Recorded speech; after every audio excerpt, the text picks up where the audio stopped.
இன்னைக்கு நம்ம பார்க்க போகிறது ஒரு சைனீஸ் சைஃபை மூவி. இந்த படத்தோட பேர் த ரிவெஞ்ச் ஆஃப் பிளான். இந்த படத்தோட கதை குயிங்ஷெங் அப்படின்ற யூனிவர்சிட்டியிலிருந்து ஆரம்பிக்குது. அங்கே ப்ரொஃபஸர் ஹியோவும் அவரோட அசிஸ்டன்ட் செங்கும் ஜெனட்டிக் இன்ஜினியரிங்கை பற்றி கிளாஸ் எடுத்துட்டு இருக்காங்க. அந்த கிளாஸில் இருக்கிற எல்லா ஸ்டூடெண்ட்ஸுமே அவங்களோட நோட்ஸ் எல்லாத்தையும் ஃபோட்டோ எடுத்துக்கிறாங்க, பின்னாடிக்கு யூஸ் ஆகும் அப்படின்னு. இந்த பொண்ணோட பேர் லியூ. இவ மட்டும் அவரோட அசிஸ்டன்ட் பிக்கை எடுத்துட்டு இருக்கா, ஏன்னா இவளுக்கு அவரை ரொம்பவே பிடிச்சிருக்கும். லியூ எடுத்த பிக்ஸ் எல்லாத்தையுமே அவளோட ஃப்ரெண்டான லில்லி கிட்ட காமிச்சிட்டு இருப்பா. அப்பதான் அவ இதே பையன்தான் இன்னைக்கு காலையில மர்மமான முறையில இறந்துட்டதா நியூஸ் போட்டிருக்காங்க அப்படின்னு காமிப்பா. இதெல்லாம் ஏதாச்சும் ரூமரா இருக்கும் அப்படின்னு சொல்லிட்டு விட்டுட்டு இவங்க மறுபடியும் கிளாஸ் கவனிக்க ஆரம்பிச்சிருவாங்க. ஆனா உண்மையிலே வேற ஏதோ ஒரு பிளேஸ்ல இந்த பையன் மர்மமான முறையில இறந்திருப்பான். அது மட்டும் இல்லாம அவன் உடம்பு ஃபுல்லாவே கிரீன் கலர்ல மாறி இருக்கும். கிளாஸ் எல்லாம் முடிஞ்சதுக்கு அப்புறம் எல்லாரும் போயிடுவாங்க. நியூ சாங் கிட்ட ஒரு பிளான்ட்டை கிஃப்ட் பண்ணி ப்ரொப்போஸ் பண்ணுவா. அவன் ஆனால் ரிஜெக்ட் பண்ணிடுவான், ஏன்னா நீ ஸ்டூடெண்ட் நான் டீச்சர் அப்படின்னு. இதை பார்த்துட்டு ரிஜெக்ட் பண்ணதை பற்றி தன்னோட ஃப்ரெண்டான லில்லி கிட்ட ரொம்பவே புலம்பி சொல்லிட்டு இருப்பா. ஏன்னா இதுக்கு முன்னாடி என்னை யாரும் இந்த மாதிரி ரிஜெக்ட் பண்ணதே இல்லை அப்படின்னு. அதுக்கப்புறம் அவள் மைண்டை மாற்றுறதுக்காக ரெண்டு பேரும் நின்று டான்ஸ் பண்ணிட்டு இருப்பாங்க. இவங்க ரெண்டு பேரும் டான்ஸ் ஆடிட்டு இருக்கிறத மேலேருந்து சாங் பார்த்து சிரிச்சிட்டு இருப்பான். அதுக்கப்புறம் லியூவோட கிளாஸ்ல படிக்கிற ஒரு பையன் லியூக்கு ப்ரொப்போஸ் பண்ண வருவான். அப்போ லில்லி அவளை விட்டுட்டு அவள் ரூமுக்கு போயிடுவா. அவள் ரூமுக்கு போய் ஃபேஸை பார்க்கும்போது அவளோட ஃபேஸில் பிம்பிள் வந்திருக்கும். அதுவும் அந்த பிம்பிள்ல இருந்து பிளான்ட் வளர ஆரம்பிக்கும். இதை பார்த்து அவள் பயந்து போய் உடனே மேக்கப் போட்டுப்பா அதை சரி பண்ணுறதுக்காக. அங்கே கட் பண்ணால் லியூக்கு இந்த பையன் பொக்கே வச்சு ப்ரொப்போஸ் பண்ணுவான். ஆனால் அவள் ரிஜெக்ட் பண்ணிட்டு போயிடுவா. அதே டைமிங்கில் ப்ரொஃபஸரும் சாங்கும் அவரோட ஆஃபீஸில் இருப்பாங்க. அப்போ ப்ரொஃபஸர் சாங்குக்கு ஏதோ குடிக்க கொடுப்பான். அதை குடிச்சோன்னே அவன் மயக்கமாயிருவான். ஜாங் மயக்கமானோன்னா அந்த ப்ரொஃபஸர் அவன் முன்னாடி இருந்த விசித்திரமான பிளான்ட்ல இருந்து ஒரு லிக்விடை எடுத்து இவனோட உடம்புல இன்ஜெக்ட் பண்ணி பார்ப்பான். இவன் உடம்புல இந்த பிளான்ட் வளர்கிறதுக்கான கேப்பபிலிட்டி இருக்கா அப்படின்னு. ஆனால் அது எதுவுமே மேட்ச் ஆகாது, 0% அப்படின்னு வந்துடும். இதுக்கப்புறம் அந்த பிளான்ட்டையும் ஜாங்கையும் அந்த ஆஃபீஸ்லேயே விட்டுட்டு ப்ரொஃபஸர் காணா போயிடுவான். அங்கே கட் பண்ணால் லியூவும் அந்த ரூமுக்கு வந்துடுவா. லில்லியை கூப்பிடுவா. அவள் ஏதோ வித்தியாசமாக பண்ணிட்டு இருப்பா. ஆனால் அவள் வெளியில் வரமாட்டா. எனக்கு கொஞ்சம் ரெஸ்ட் தேவை அப்படின்னு சொல்லி சமாளிச்சிருவா. சரி ஓகே, நான் உன்னை டிஸ்டர்ப் பண்ண விரும்பல அப்படின்னு சொல்லிட்டு லியூ டிராயிங் பண்ண ஆரம்பிப்பா. அவள் ஜெங்கை தான் பெயிண்ட் பண்ணிட்டு இருப்பா. அவள் பால்கனிலேருந்து பார்த்தா ஜெங் செடிக்கு தண்ணி ஊற்றுற மாதிரி ஒரு பிக்கை பெயிண்ட் பண்ணியிருப்பா. அங்கே கட் பண்ணால் ஹாஸ்டலில் ஒரு பொண்ணு குளிச்சுட்டு இருக்கும். அவள் குளிச்சுட்டு இருக்கும்போது மேலே ஷவர் ஃபுல்லாகவே பிளான்ட்ஸ் வளர்ந்துட்டு இருக்கும்.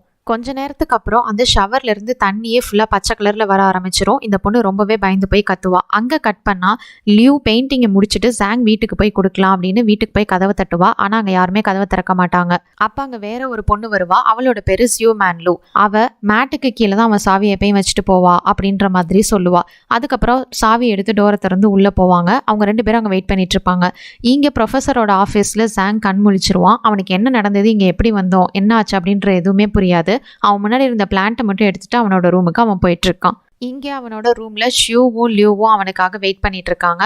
அப்போ தான் ஷூ சொல்கிறான், நாங்கள் ரெண்டு பேரும் ஒன்றா தான் காலேஜ் படித்தோம், நான் அவனோட எக்ஸ் கேர்ள் ஃப்ரெண்ட் அப்படின்ற மாதிரி சொல்லிட்டு இருக்கா. இதெல்லாம் கேட்டு லியூவுக்கு கொஞ்சம் ஜெலஸ் ஆகுது. இருந்தாலும் அவள் பெருசாக எதுவும் வெளியில் காமிச்சிக்கல.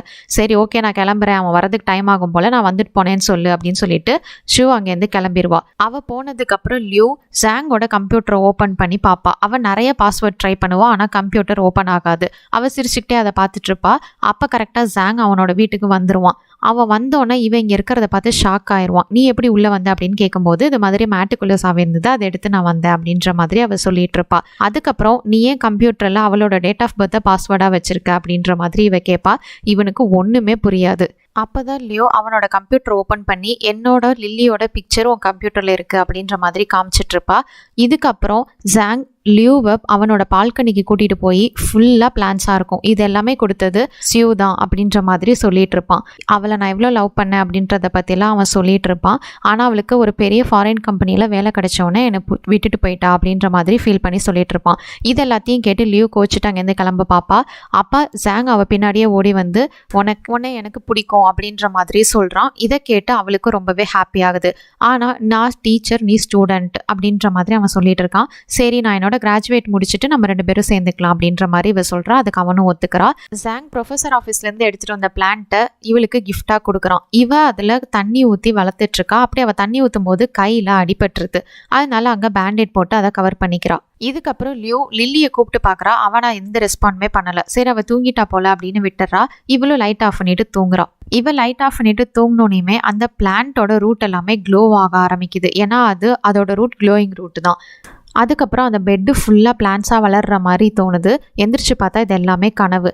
அவள் ரொம்பவே பயந்து போய் லில்லியோட பிளேஸ்க்கு போய் பார்க்குறா. அங்கே பச்சை கலராகவே இருக்கு எல்லாமே.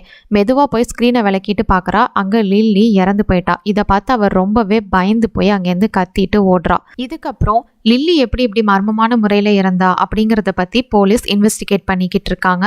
லியூவும் அங்கே தான் இருக்கா. லியூவை பார்க்கறதுக்காக ஜெங் அங்கே வரான். இதுக்கப்புறம் லில்லியோட உடம்புல இருந்து எடுத்த பிளான்ட் இதுதான் அப்படின்னு போலீஸ் ஜாங் கிட்ட கொடுக்குறாங்க. இதை பார்த்து அவனுக்கு ரொம்பவே குழப்பமா இருக்கு. ஏன்னா அதை பார்க்கறதுக்கு ஜிம்னோஸ்பர்ம் மாதிரி இருக்கு. அது மட்டும் இல்லாமல் இந்த மாதிரி ரூட்டை என்னோட லைஃப்ல நான் பார்த்ததே கிடையாது அப்படின்னு அவன் சொல்லிட்டு இருக்கான். ஜாங் போலீஸ் கிட்ட பேசிட்டு வர வரைக்கும் லியூ வெளியில தான் உட்காந்துருக்கா.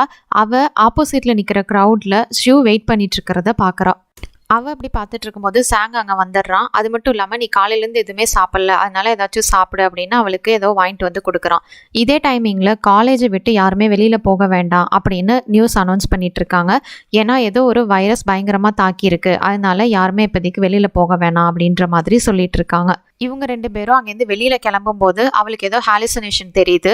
இந்த சிட்டி மொத்தமாகவே பிளான்ட்டாக மாறிட்டு இருக்க மாதிரி தெரியுது. அதுக்கப்புறம் மறுபடியும் அவள் ரியாலிட்டிக்கு வந்துடுறா. இவங்க 2 பேரும் சேர்ந்து கேஃபே போகிறாங்க. அப்போ டிவியில் ப்ரொஃபஸர் ஹியோ அப்படிங்கிறவர் மிஸ் ஆயிட்டாரு அப்படிங்கிற மாதிரி போட்டுட்டு இருப்பாங்க. அது மட்டும் இல்லாமல் இவ்வளோ பிரச்சனைக்கு அவர் தான் காரணம், அவர் தான் ஏதோ ஒரு வைரஸை கண்டுபிடிச்சு டெஸ்ட் பண்ணுறோம் அப்படிங்கிற பேரில் இப்போ அந்த மொத்த உலகத்தையுமே ஆபத்துக்கு உள்ளாக்கிட்டாரு அப்படின்ற மாதிரி போட்டுட்டு இருப்பாங்க. அப்போ தான் லியூக்கு லில்லிக்கு ஹெச் அப்படிங்கிற ஒருத்தன் பாய் ஃப்ரெண்டாக இருந்தான். அவன் தான் அவளோட டியூஷனுக்கெல்லாம் பே பண்ணி ஹெல்ப் பண்ணா அப்படின்ற மாதிரி சொல்லிட்டு இருப்பா. அதுக்கப்புறம் அவள் வீட்டுக்கு போய் பேண்டேஜ் போட்ட இடத்த அவுத்து பார்ப்பா. அந்த இடத்துல பிளான்ட் வளர்ந்துருக்கும். ரொம்பவே பயத்தோட அந்த பிளான்ட்டை கட் பண்ணி விட்டுருவா.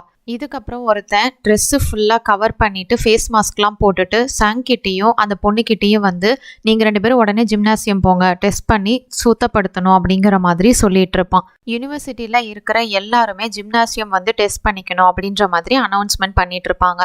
இவங்க 2 பேரும் வெளியில் போகும்போது எல்லாருமே அந்த மாஸ்க் போட்டிருப்பாங்க. அப்போ சாங் ஷூவை மீட் பண்ணுவான். அப்போ தான் ஷூ தன்னை பற்றின எல்லா உண்மையும் சாங் கிட்ட சொல்லுவாள். இதில் இன்ஃபெக்ட் ஆனவங்களை பற்றி இன்வெஸ்டிகேட் பண்ணுறது தான் என்னோட வேலை. நான் மல்டிமில்லியனர் கம்பெனியில் ஒர்க் பண்ணேன். ப்ரொஃபஸர் ஹியூ கூட தான் ஒர்க் பண்ணேன். நாங்கள் 2 பேரும் சேர்ந்து செயற்கையாக ஜீன் ப்ரொடியூஸ் பண்ணுறதை பற்றி தான் ஆராய்ச்சி பண்ணிகிட்டு இருந்தோம். ஆனால் கொஞ்ச நாளைக்கு அப்புறம் தான் ப்ரொஃபஸர் ஹியூக்கு இதில் பெருசாக இன்ட்ரெஸ்ட் இல்லை அப்படிங்கிறத நான் தெரிஞ்சுக்கிட்டேன். ஆனால் அவர் அதுக்கு பதிலாக பிளான்ட் அண்ட் அனிமல் ஜீனை வச்சு ஒரு பயங்கரமான வைரஸை க்ரியேட் பண்ணார். இதுக்கு நான் எதிர்பார்த்தேன், அதனால் என்ன டிஸ்மிஸ் பண்ணிட்டாரு. ஆனால் அவரோட ஆராய்ச்சியை அவர் ஸ்டாப் பண்ணவே இல்லை. அதை கண்டுபிடிச்சி அவரோட ஸ்டூடெண்ட்ஸ் மேலேயே அதை உபயோகிக்க ட்ரை பண்ணார். அதனால நிறைய பேர் பலிகாடாயிருக்காங்க அப்படின்னு சொல்லிட்டு இருக்கா. இவங்க பேசிட்டு இருக்கும்போது லியூவோட கையில் நரம்பெல்லாம் பச்சை கலரில் மாறுறத அவள் பார்க்குறா.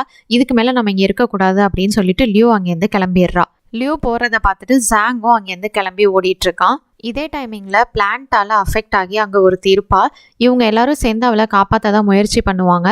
இருந்தாலும் அந்த பிளான்ட் அவளை கொன்னுரும். ஜாங் ஒரு வழியாக லியூவோட பிளேஸுக்கு வந்துடுவான்.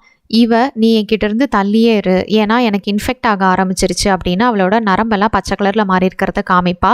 ஜாங்கும் அவளோட கண்ணெல்லாம் க்ரீன் கலரில் மாறுறத பார்ப்பான். அதுக்கப்புறம் இவங்க 2 பேரும் லில்லியோட கம்ப்யூட்டரில் அவள் இதுக்கு முன்னாடி எழுதி வச்ச எல்லாத்தையும் பார்த்துட்டு இருப்பாங்க. அதில் என்ன எழுதியிருக்கோன்னா, ஒரு நாள் என்னோட பாய் ஃப்ரெண்டு ஹெச் அவனோட வீட்டுக்கு கூட்டிகிட்டு போனான். அது பார்க்க லைட் ஹவுஸ் மாதிரி இருந்தது. அப்போ அவன் எனக்கு ஒரு பிளான்ட்டை கிஃப்ட் பண்ணான் அப்படின்ற மாதிரி அதில் எழுதியிருந்தது. இதெல்லாம் வச்சு பார்க்கும்போது சாங்கும் லியூவும் அந்த ஹெச் அப்படிங்கிறவர் ப்ரொஃபஸராக தான் இருக்கணும் அப்படின்னு முடிவு பண்ணுறாங்க. இங்கே இன்னொரு சைடு வெளியில் எல்லா ரூம்ஸையுமே நீட்டாக க்ளீன் பண்ணிகிட்ருக்காங்க. அப்போ இவங்க 2 பேரும் உள்ளே தான் இருப்பாங்க. இப்போ லியூ இந்த வைரஸால் அஃபெக்ட் ஆயிருக்கா அப்படின்னு தெரிஞ்சால் இவளையும் கூட்டிகிட்டு போய் டெஸ்ட் சப்ஜெக்டாக யூஸ் பண்ணுவாங்க அப்படின்னு அவர் ரொம்பவே பயந்து நான் வெளியில் போக மாட்டேன் அப்படின்னு சொல்லிட்டு இருப்பா. சரி அமைதியாக இங்கேயே இருக்கலாம் அப்படின்னு பேசிகிட்டு இருக்கும்போது அவளுக்கே தெரியாமல் கிளாஸை கீழே தட்டி விட்டுருவா. அப்போ இந்த ரூமில் ஆள் இருக்காங்க அப்படின்னு தெரிஞ்சு எல்லாரும் அவங்கள வந்து கூட்டிகிட்டு போவாங்க. இவங்க 2 பேரையுமே அங்கே இருக்கிறவங்க டெஸ்ட் பண்ணுவாங்க. அப்போ லியூ இன்ஃபெக்ட் ஆயிருக்கா அப்படிங்கிறது தெரிஞ்சிடும். நான் உங்க கூட வரமாட்டேன்னு அவள் சண்டை போடும்போது மயக்க மருந்து கொடுத்து அவளை கூட்டிகிட்டு போயிடுவாங்க. இதுக்கப்புறம் அங்கே இருக்கிற அஃபீஷியல்ஸ் எல்லாரும் ஷூவை கூப்பிட்டு இந்த வைரஸை பற்றி எக்ஸ்பிளைன் பண்ண சொல்கிறாங்க. அப்போ தான் அவள் இந்த வைரஸ் ஹியூமனோட பிரெயினையும் நர்வஸ் சிஸ்டமும் தான் ஃபஸ்ட்டு பாதிக்கும் அப்படின்ற மாதிரி சொல்கிறா. அது மட்டும் இல்லாமல் இது பரவக்கூடியது கிடையாது. இன்ஃபெக்ட் ஆன பிளான் கிட்ட நம்ம டேரெக்டாக கான்டாக்ட் வச்சுக்கிட்டோம் அப்படின்னா அது மூலயமா நம்மக்கிட்ட அது பரவும் அப்படின்ற மாதிரி சொல்லிட்டு இருக்கா. ஷிவ் சொன்னதை கேட்டு அங்கே இருக்கிற அஃபீஷியல்ஸ் எல்லாம் அப்போ இது பயப்படுற அளவுக்கு பெரிய விஷயம் இல்லை அப்படின்ற மாதிரி பேசிகிட்டு இருக்காங்க. அப்போ தான் ஷிவ் இன்னொரு விஷயத்த சொல்கிறா, இந்த பிளான்ட் லியூவோட ஜீனோட நல்லாவே மேட்ச் ஆகுது, இது அவள் உடம்பு ஃபுல்லாகவே வளர்ந்து பயங்கரமான ஒரு ஆபத்தை விளைவிக்கும், அதனால் இது பரவலனா கூட பயங்கரமான ஆபத்து இருக்குது அப்படின்ற மாதிரி சொல்கிறா. ஆனால் அதை பற்றி அவங்க பெருசாக எதுவும் எடுத்துக்கல. ஷிவ் வெளியில் வந்தோன்னா ஜாங் அவளுக்காக வெயிட் பண்ணிட்டு இருக்கான். அவங்க 2 பேரும் சேர்ந்து லில்லி பேசின அந்த பிளேஸுக்கு போகிறாங்க. அந்த லைட் ஹவுஸ் மாதிரி இருக்கிற வீடு, அதை கண்டுபிடிச்சி அந்த பிளேஸுக்கு போகிறாங்க. அந்த வீட்டுக்குள்ளே போய் இவங்க பார்க்குறாங்க, அங்கே ஃபுல்லாகவே நிறைய பிளான்ட்ஸ் தான் இருக்குது. அது மட்டும் இல்லாமல் அங்கே ப்ரொஃபஸர் ஹியூ உட்காந்துருக்காரு. இவங்க 2 பேரும் ரொம்பவே மெதுவாக அவரை போய் தொடுறாங்க. ஆனால் அது வீனஸ் ஃப்ளை ட்ராப், அந்த பிளான்ட் வளர்ந்து இவங்கள கொல்ல வருது. அந்த டைமிங்கில் ஷியூ அது மேலே நெருப்பு போட்டு அந்த பிளான்ட்டை எரிச்சிட்றா. இதுக்கப்புறம் ப்ரொஃபஸரோட கம்ப்யூட்டரை இவங்க 2 பேரும் ஓப்பன் பண்ணி பார்க்குறாங்க. அதில் ப்ரொஃபஸர் இந்த வைரஸை பற்றி சொல்லியிருப்பாரு. இந்த வைரஸ் எப்போ சாகா வரம் பெற்ற பிளான்ட் மாதிரி மாறும் அப்படின்னா, யாரோட ஜீனோட இது 100% மேட்ச் ஆகுதோ அப்போ இந்த உலகம் ஃபுல்லாகவே இந்த பிளான்ட்டாக தான் மாறிடும் அப்படிங்கிற மாதிரி சொல்கிறாரு. அதே டைமிங்கில் இந்த பிளான்ட் வைரஸ் யாரோட உடம்புல 1% கூட மேட்ச் ஆகலையோ அவங்களுக்கு இம்யூனிட்டி பவர் இருக்கும். இந்த படத்தோட ஸ்டார்டிங்கில் ஜாங் உடம்புல ப்ரொஃபஸர் இதை செக் பண்ணும்போது அவன் உடம்புல மட்டும்தான் 0% அப்படின்னு வரும். அதனால இவனுக்கு இம்யூனிட்டி பவர் இருக்கும். இந்த வைரஸால் அவன் இன்ஃபெக்ட் ஆகிருக்க மாட்டான். இந்த எல்லா டேட்டாவையும் ஷூ இங்கேருந்து எடுத்துட்டு அவளோட கம்பெனிக்கு போகணும் அப்படின்னு நினைப்பா. ஆனால் இதுக்கு சாங் ஒத்துக்க மாட்டான். ஏன்னா இந்த மாதிரி ஒரு இன்ஃபர்மேஷன் வெளியில் வந்தது அப்படின்னா நிறைய மக்களோட உயிர் ஆபத்தில் போயிடும், அதனால இந்த இன்ஃபர்மேஷனை சொல்ல வேணாம் அப்படின்னு அவன் சொல்லிட்டு இருப்பான். ஆனால் ஷூ அதை கேட்க மாட்டான். அவனோட ஃபேஸில் பெப்பர் ஸ்ப்ரே அடிச்சுட்டு அங்கேருந்து கிளம்ப பார்ப்பா. அந்த டைமிங்கில் வீனஸ் ஃப்ளை ட்ராப் பிளான்ட் அவளை குத்தி கொண்டுரும். அங்கே கட் பண்ணால் இங்கே லியூ அந்த நெவர் டையிங் பிளான்ட்டாக மாறிடுவா. ஏன்னா அவளோட ஜீனில் தான் 100% இது மேட்ச் ஆகும். அந்த ப்ரொஃபஸர் சொன்ன மாதிரியே இவ ஃபுல்லாகவே பிளான்ட்டாக எல்லா பிளேஸையும் மாற்றிட்டு இருப்பா. அங்கேருந்து மொத்த பிளேஸுமே பிளான்ட்டாக மாறிடும். இவளுக்கு ஹெல்ப் பண்ணிட்டு இருந்த டாக்டர்ஸ் அவங்களையும் இவ பிளான்ட்டாக மாற்றிட்டு இருப்பா. இந்த டைமிங்கில் சாங் யூனிவர்சிட்டிக்கு பார்ப்பான். அங்கே எல்லாருமே இறந்து கிடப்பாங்க. இவன் லியூவை தான் தேடிட்டு இருப்பா. ஆனால் அவள் அங்கே இருக்க மாட்டா. கொஞ்ச நாள்லே மொத்த சிட்டியுமே ஃபுல்லாகவே பிளான்ட்டாகவே தான் இருக்கும். இது நடந்து சில மாசத்துக்கு அப்புறம் மறுபடியும் சாங் லியூவை தேடி யூனிவர்சிட்டிக்கு வருவான். லியூ இவனுக்காக வரைஞ்ச பிக்சரையே இவன் இப்பதான் பார்ப்பான். அது மட்டும் இல்லாமல் இவன் பின்னாடி திரும்பி பார்த்து சிரிப்பான். அங்கே நிற்கிறது லியூ. இதோட இந்த படத்தோட கதை முடியுது. இது மாதிரி வேற ஏதாவது படத்தை பற்றியோ சீரிஸை பற்றியோ நான் பேசணும்னு நினச்சிங்கன்னா மறக்காம கமெண்ட் செக்ஷன் லீவ் பண்ணுங்கள். Until then tata bye from உங்கள் தமிழ் பொண்ணு.